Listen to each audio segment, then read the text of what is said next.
Hello student, आपका welcome है are के मौर्य कॉमर्स क्लासेज में। इस वीडियो में आपको व्यावसायिक सांख्यिकी के एक नए चैप्टर जिसका नाम है निर्देशांक, सूचकांक, इंग्लिश में इंडेक्स नंबर, पहले थ्योरी बताएंगे, फिर उसके बाद न्यूमेरिकल बताएंगे और दावा करते हैं कि आपके पेपर में कम से कम 20 नंबर का क्वेश्चन न्यूमेरिकल और थ्योरिकल मिला करके, कम से कम मैं बोल रहा हूँ 25 भी हो सकता है, पक्का पूछा जाएगा। एक सवाल पूछी जाएगी और एक थ्योरी लॉन्ग में और एक थ्योरी शॉर्ट में पूछी जाएगी। 20 से 25 नंबर हो सकता है। आपके सामने चैप्टर नंबर अध्याय नंबर 11 लिखा है। ये नंबरिंग आपके बुक में कोई भी हो सकती है, इस पर आपको दिमाग नहीं दौड़ाना है। दिमाग दौड़ाना है निर्देशांक, जिसको इंडेक्स नंबर इंग्लिश में कहते हैं। निर्देशांक को सूचकांक के नाम से जाना जाता है। किसके नाम से? सूचकांक के नाम से जाना जाता है। आपके यहाँ आपके सामने सारा चीज पीडीएफ में लिखा हुआ है, हमें केवल समझाना है। कहा गया है निर्देशांक एक ही समूह, इसको समूह बना लीजिएगा, के विभिन्न संबंधित चलों के सामान्य स्तर की दशाओं में तुलना करने की सांख्यिकी की विधि है। मतलब एक समूह होगा, समझिएगा, समूह होगा जिसमें सामान्य कीमत स्तर लिखा होगा, एक दूसरे से यहाँ तुलना की जाएगी।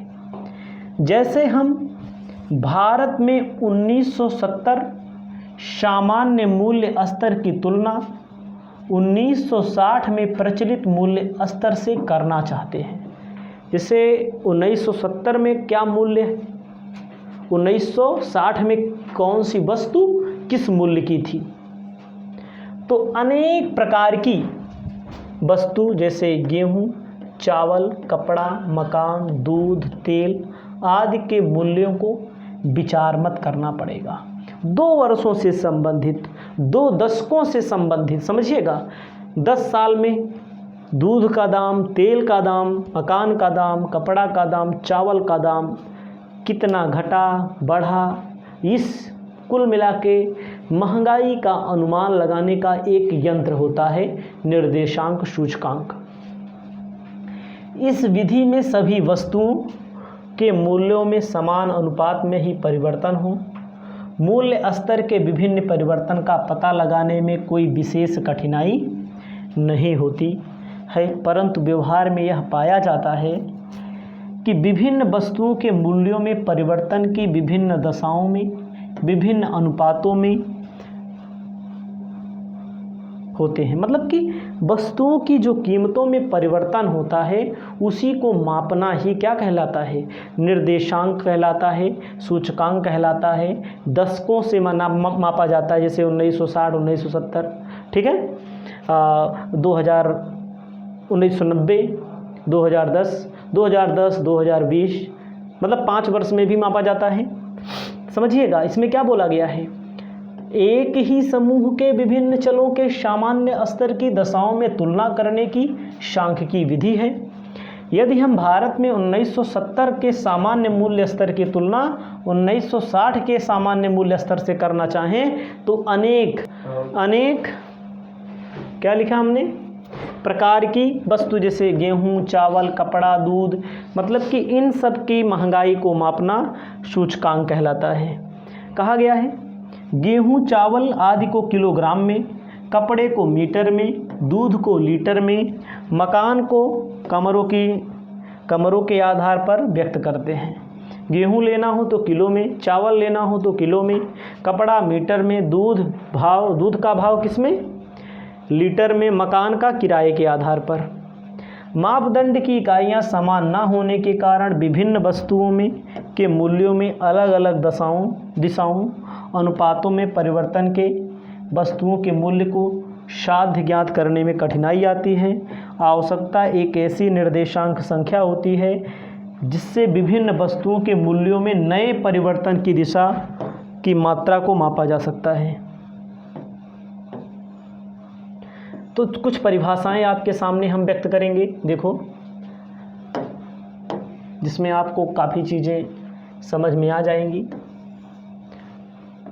वार्डिंगटन के अनुसार निर्देशांक जैसा कि उसके नाम से स्पष्ट है, संख्याओं के एक समूह को सामान्य प्रकृति का द्योतक है।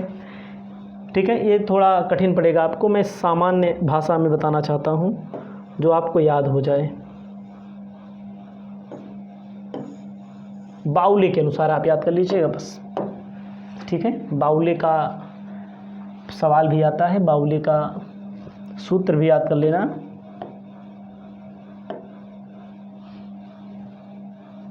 बाउले के अनुसार कहा है, निर्देशांक की एक श्रेणी ऐसी होती है जो अपनी प्रवृत्ति होगा ये, प्रवृत्ति एवं उच्चावचनों द्वारा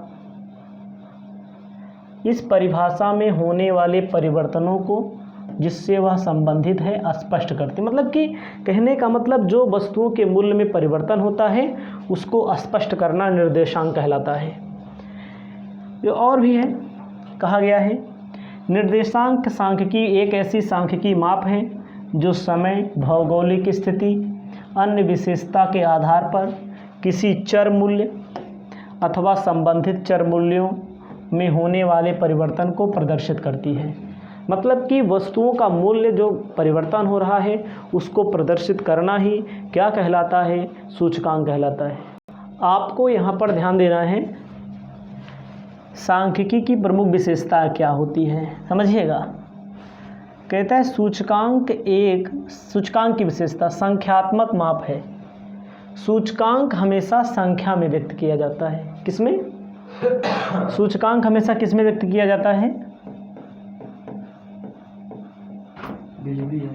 संख्या में व्यक्त किया जाता है। सूचकांक किस में व्यक्त किया जाता है? संख्या में व्यक्त किया जाता है। व्यापकता, सूचकांक का प्रयोग मूल्य स्तर के माप के लिए ही नहीं बल्कि किसी ऐसी घटना के सापेक्ष माप के लिए किया जा सकता जिसका प्रत्यक्ष माप मतलब कि सांख्यिकी का प्रयोग बड़े स्तर पर किया जा सकता है। ठीक है। तुलना का आधार, सूचकांक द्वारा समय अथवा स्थान के आधार पर तुलना की जाती है, परंतु साधारणतः यह तुलना समय के आधार पर ही की जाती है। तुलना के लिए जिस निश्चित वर्ष के स्तर को आधार मान लिया जाता है उसे आधार वर्ष, जिस वर्ष की तुलना की जाती है उसे चालू वर्ष। ध्यान दीजिएगा, इसमें एक प्राइस ऐसी मानी जाएगी जिसको आधार वर्ष को P0 से प्रदर्शित करेंगे और चालू वर्ष को P1 से प्रदर्शित करेंगे। अभी सवाल जब लगाएंगे तो आपको बताएंगे, ठीक है। याद रखिएगा, थ्योरी जब आएगी यही आएगी पेपर में और कुछ नहीं आएगा।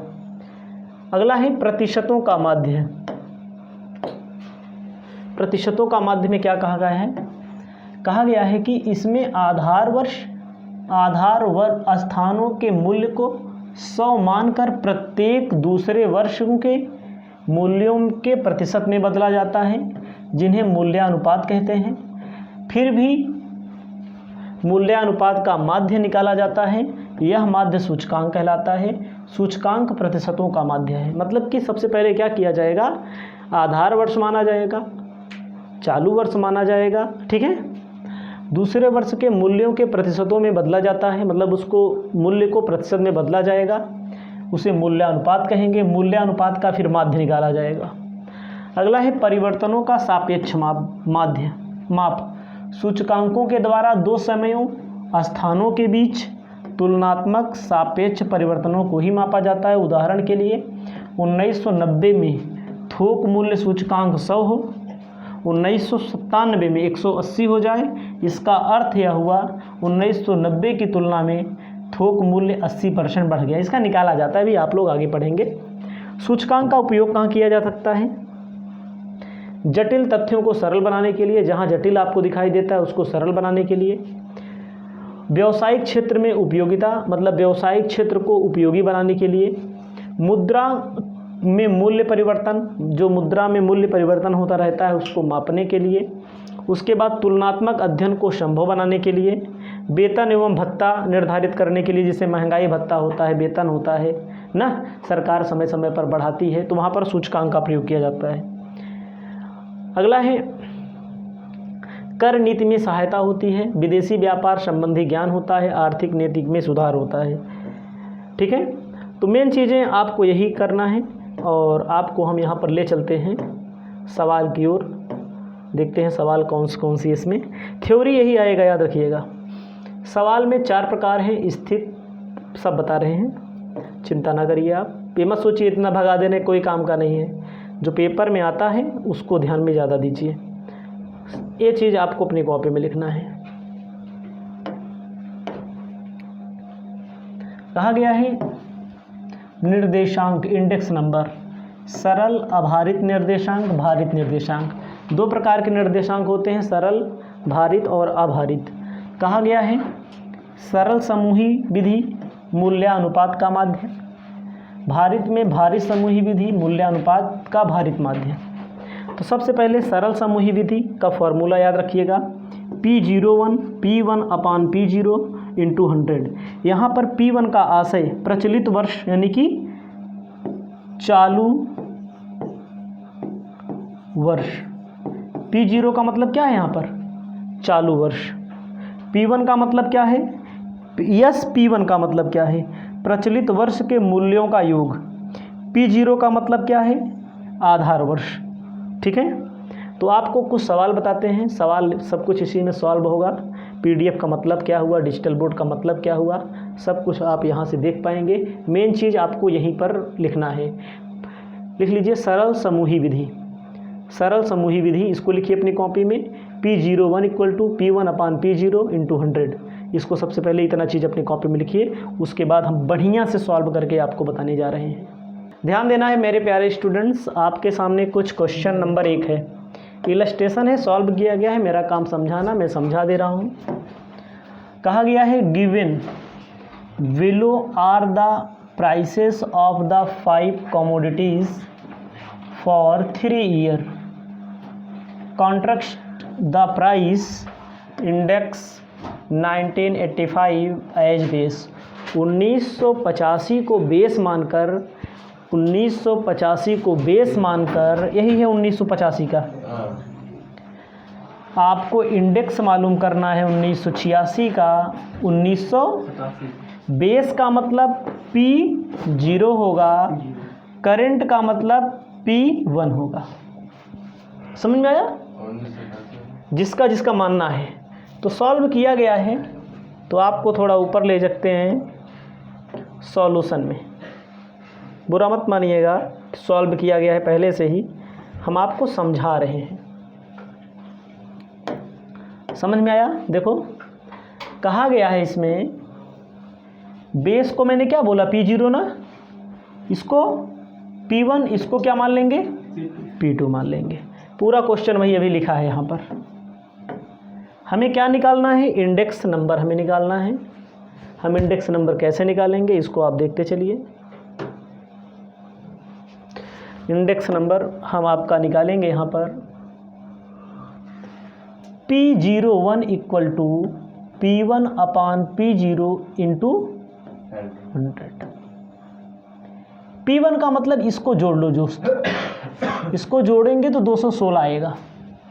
समझ में आया, ये जोड़ा गया इतना, दिखा दें, दिखा दें आगे, ये इतना क्या किया गया है, जोड़ा गया है।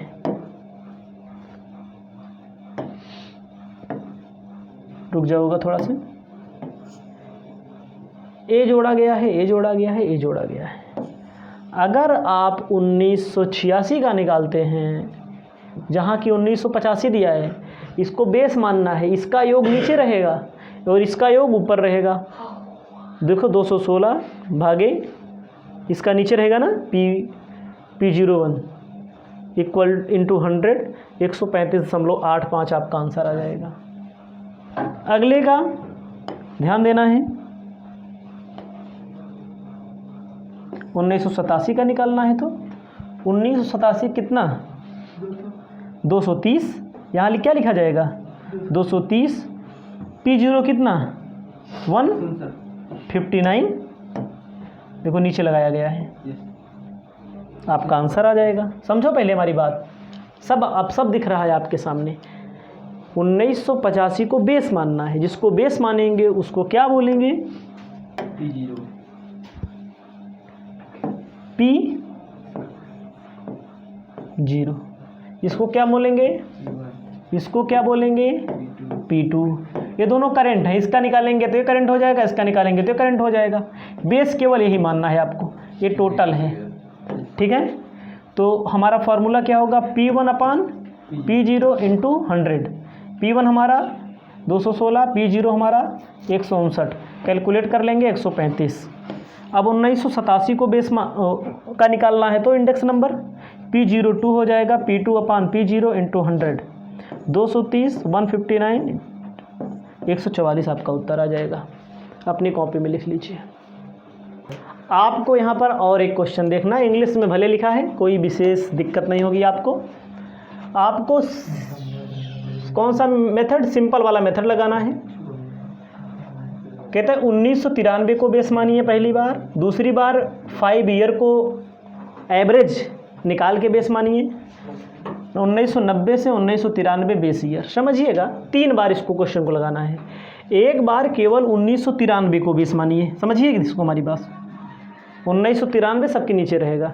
तो हमारा फार्मूला क्या होता है? P1/P0 into 100। पहले के लिए 7/10 गुणे 100, दूसरे वाले के लिए 8/10 गुणे 100। यही सॉल्व किया गया होगा। देखिए मैं आपको दिखाता हूँ। मतलब कहने का मतलब 1993 को बेस का मतलब 1993 नीचे रहेगा। देखो 1993 सब में देखो 10 सब में नीचे है ना। समझ में आया? समझिए फिर से इसको समझिए। कुछ नहीं है, क्वेश्चन तो यही इतना दिया है, ईयर दिया है, रुपया दिया है। कैसे दिया गया है? ए P1 ए P0, ए P1 ए P0, मतलब सब में 10 है, बाकी सब वही लिख दिया गया है। देखो लगा, आंसर आपका आ जाएगा। ये पहला मेथड सॉल्व हो गया, पहला हुआ। दूसरा मेथड क्या कहता है? 5 ईयर एवरेज बेस ईयर मानना है आपको, 5 साल का। 5 का मतलब क्या दिया गया है? 7, 8, 9, 10, 21 ना।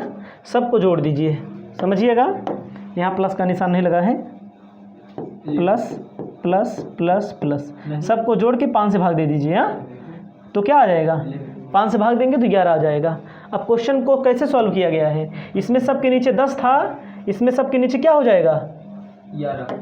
11 होगा कि नहीं होगा? 7/11 गुणे 7/11, 8/11, 9/11, 10/11, 21/11 ना।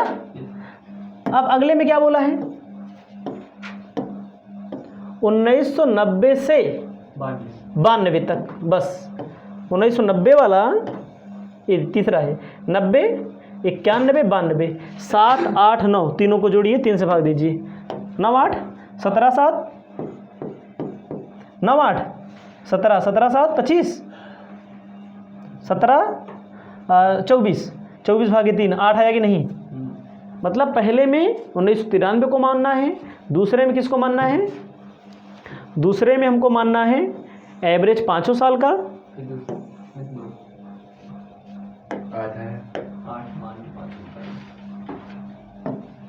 7/8 गुणे 100, 8/8 मतलब सबके नीचे 8 हो जाएगा।